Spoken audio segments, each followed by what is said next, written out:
If you followed this channel for a while, you've been to the most beautiful countries, seen the most beautiful wedding locations in Spain, Barcelona, in Italy, the most amazing places. But sometimes, even for an experienced wedding photographer like me, who've done almost 1,000 weddings, things can go wrong. And this wedding, I faced the most worst nightmare a wedding photographer or videographer can imagine. And I say videographer because I'm a hybrid photographer. So in a lot of cases, I shoot photo and video. So you can book me as a photographer, but you also can book me as a wedding photo and videographer. I will shoot photo and video at the same time. The problem this wedding was, I'm not going to make a long story of it, the problem was light. And the worst thing a photographer can face is not enough light to shoot photos. So picture this. The wedding ceremony was at night in a dark theater, so everything was blacked out. And the only light there was magenta light. And magenta is a purple-pink light. And to be a little bit technical, pink lights or magenta, like blue lights, are very short colorways. So that means it's a very annoying light to edit out. But if you take like orange or red light, you can easily adjust your white balance of your camera to make the balance of the light perfect, like you see here in this video. But when you use magenta or blue light, it becomes a different problem. So this wedding had an extreme case of magenta light because it was like a theater setting, and that was a big problem. So I solved this problem. I'm going to show you how to solve this problem. So if you're a photographer or a videographer, want to know how to overcome this problem with not enough light and also magenta light or blue light on your wedding day, or you're a wedding couple or a bride or a groom, I want to take a look behind the scenes, how I solve these problems or how I shoot photo and video at the same time. Stick around. So before we go into the behind the scenes, I'm going to show you a little bit of the wedding video I've shot, and during the behind the scenes shots you're going to see. After that, I'm going to show you photos I've shot of that beautiful wedding, because besides the light problem, it was a very, very beautiful wedding, and we made such beautiful photos because the wedding couple wanted to make beautiful photos with me, so we were a great team. But still, the ceremony had major challenges. So let's go to the clip, and then we're going to go further into this beautiful wedding.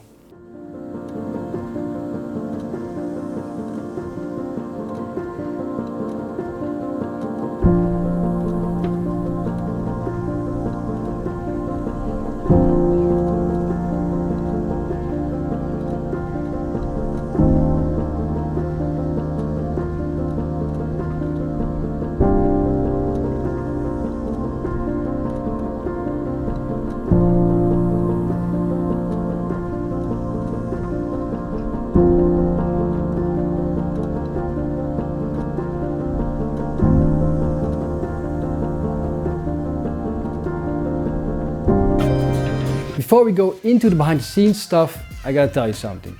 Because some of you might think, well, you can use a speed light to make sure this problem doesn't exist.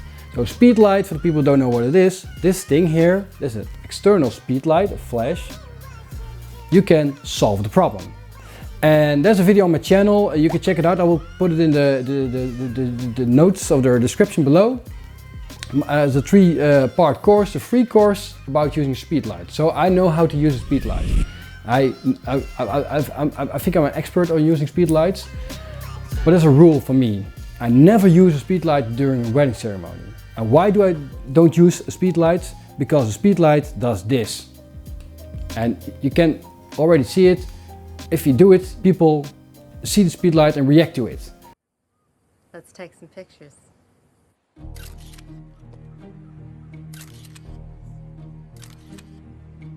And I don't want to see the reaction because it's annoying in a dark ceremony where there's a certain vibe going on, like a very cool, like a very theater kind of vibe, that some guy is using his speed light to have the perfect light. That makes it a them problem and not a me problem. So I think as a photographer, it should be a me problem and not a problem of the wedding couple. So I think In these kind of cases, I should fix it in post-production. That means I'm gonna fix it after the wedding.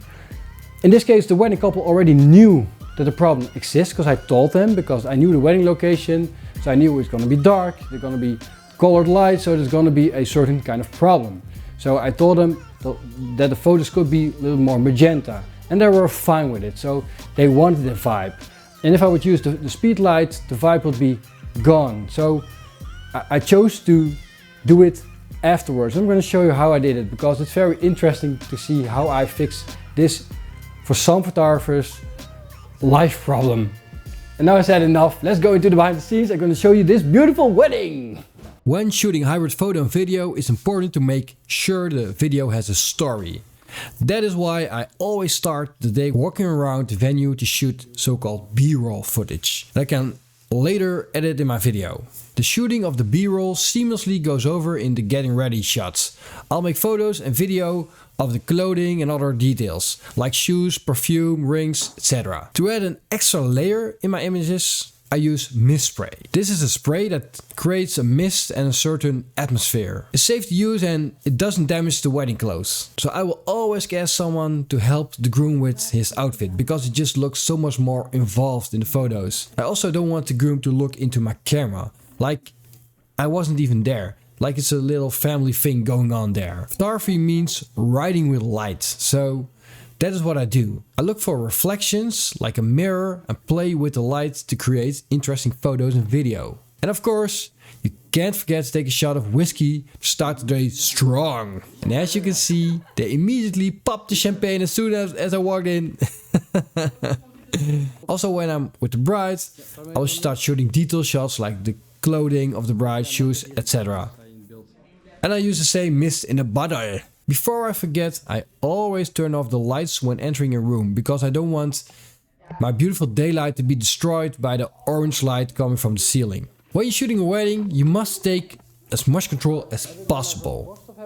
And that's what I do. Turn off the lights, take my control. We're going to skip the makeup and hair parts and go straight into the bride hopping in her beautiful gown.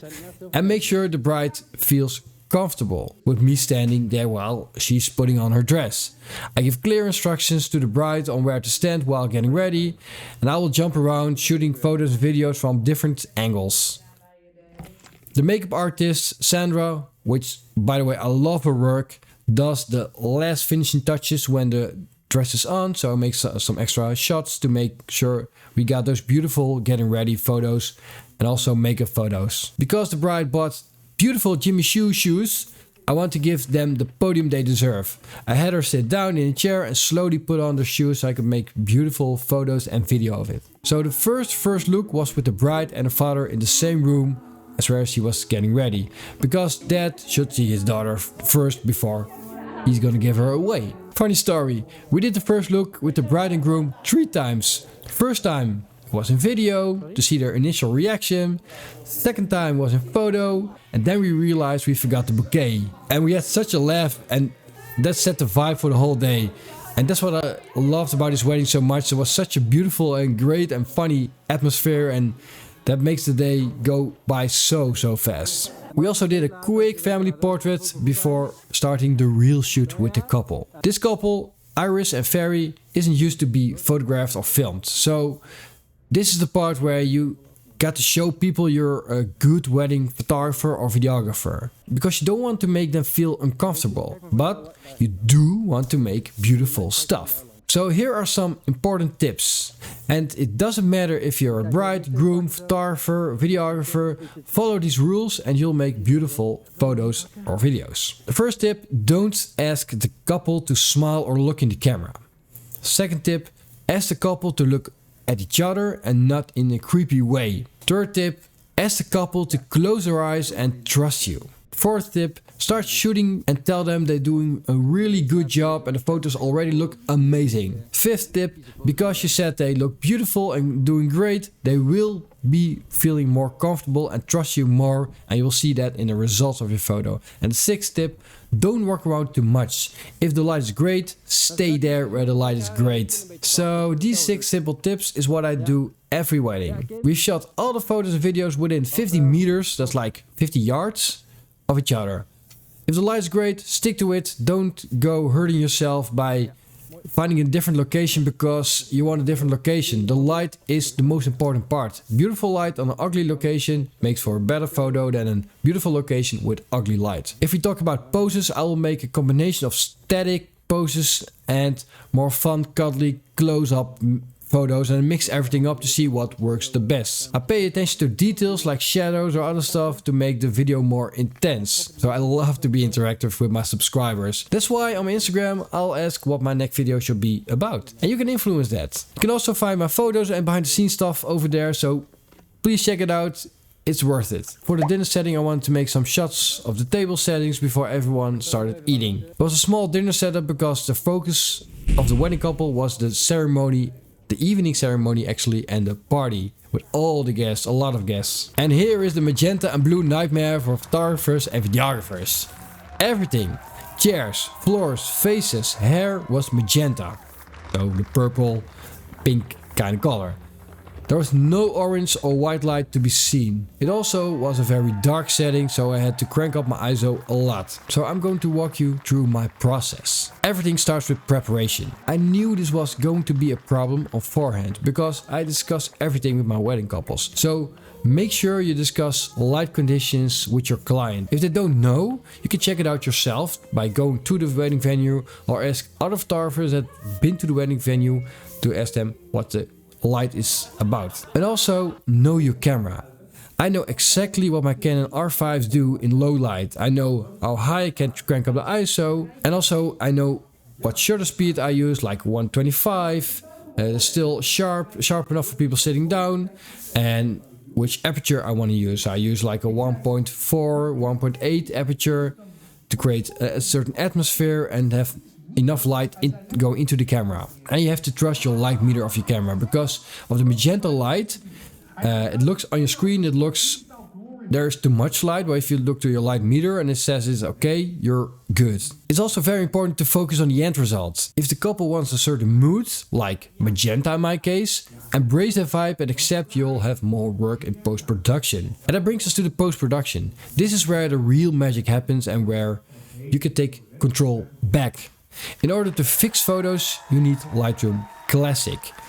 And for video, I use DaVinci Resolve, because both of them are really good at solving difficult colors like color casting. You need Lightroom Classic for photos because it has a calibration tool. And the calibration tool and your tone curves are your best friends if it comes to fixing color cast problems. If you want to see how I do this in detail for this wedding, go to my description below and then you'll find a video on this wedding how I edited out the magenta colors. And I can do it for every color, so check out my channel. You'll find a solution for every color cast, how to solve it. Because it was an evening ceremony, the party started right after the ceremony, and it started with a beautiful dance of the bride and the groom.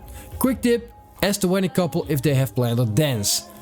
Let them do the dance during the photo shoots so you know how to shoot those photos, videos in the evening. It also helps to make beautiful photos during your photo shoot, because it's always fun to see people dancing and they're gonna laugh and you're gonna get beautiful shots. After the dance, the party was in full effect, and I can't show you guys too much because, well, that's the secret of a wedding photographer, but this party was lit. I started this channel around a year ago and already got so much love from you guys.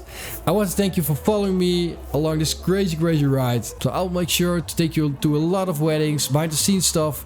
I show you more Lightroom hacks, photography tips, you name it. And remember to take a lot of shots, but stay focused.